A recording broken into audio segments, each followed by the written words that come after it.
Three of the most popular platforms amongst young adults in Australia are Facebook, Instagram, and Snapchat. They share a lot of similarities when it comes to functionality.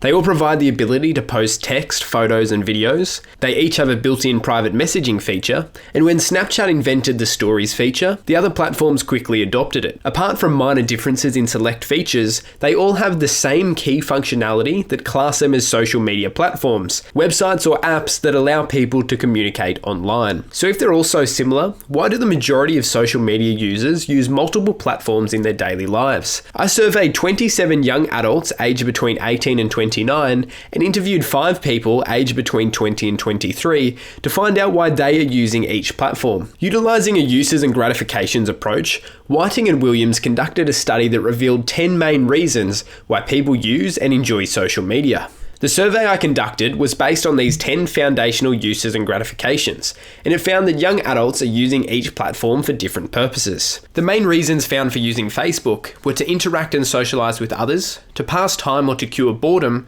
entertainment, and to find out information. The main reason I use Facebook is to communicate with my friends. I mostly use it for funny videos and procrastination. To be informed about events. It's just really to message people and keep in touch. For keeping up with friends. The survey results found that the uses and gratifications of Instagram were to pass time or to cure boredom, entertainment, and to share information. The main reason I use Instagram is mainly for entertainment. I use Instagram usually when I'm bored. It is a bit of a time waster for me, like a distraction. To document things, my personal life. And finally, the survey found that the main reasons for using Snapchat were to interact and socialise with others, to pass time or to cure boredom, entertainment, and to keep up with what others are doing. The main reasons I use Snapchat are to communicate with friends. I do it when I'm bored and want some attention from my friends. Really just to talk to my friends. So it's clear that young adults are using all 3 platforms for different reasons. But why exactly? Fua, Jin and Kim propose that subtle differences in features and usability could result in individuals using the platforms for different reasons. For example, with Snapchat, the feature of dissolving messages encourages people to post things that are more temporary because of the fact that it will disappear. I don't engage with friends a lot on Instagram. It's a bit hard to socialise on Instagram. They don't have as many features as Facebook does. Boyd proposes that the reasons for using a platform are initially decided by the majority of users and then social norms form, which impact on how people continue to use the platform. There are unwritten rules and etiquettes of what particular platforms are for, how to use them, and what type of content to post to them. It's a mixture of both social convention and features. Each social media platform has different customs, so you can get away with different things and you use it differently. You can have stories on Facebook, but it's not popular. And even though Instagram has the same features, it's just less popular for messaging. And then for Snapchat, it's like a picture messenger. So you can't really send a picture of yourself on Facebook Messenger. It would be weird. Another reason young adults are using multiple platforms is to avoid context collapse. Boyd defines this as situations where people are required to communicate a single message to multiple different audiences. Simultaneously communicating with diverse audiences is much more common on social media than in real life, which can result in people sharing less information on social media or presenting themselves in a more favourable way.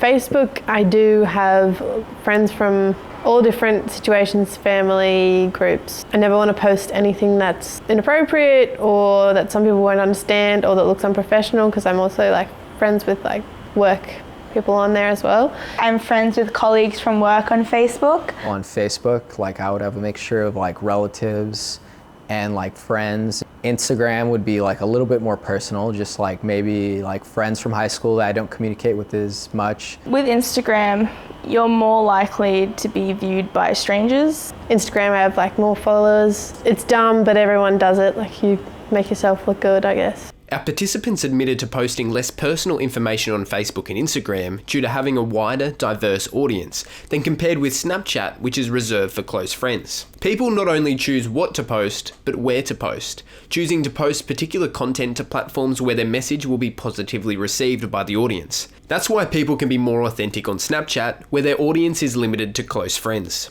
I had a wider audience on Instagram and Facebook, whereas Snapchat, it was just friends, so you could be silly and share whatever, just like you'd be with them them talking to them, you could say whatever. For Snapchat, I present myself probably the most authentically because I just use it for close friends and stuff like that. Snapchat's also, you have a very limited audience, and when you post something, it's you choose specifically who sees it, which you can't really do on Instagram or Facebook. And I know the people who follow me on Snapchat, the audience who's going to see that is mainly just a group of personal friends. It's not necessarily like family or like employers or other people who I'd worry about the image that I'm portraying. In summary, young adults use multiple social media platforms because they have different features, different purposes, and different audiences.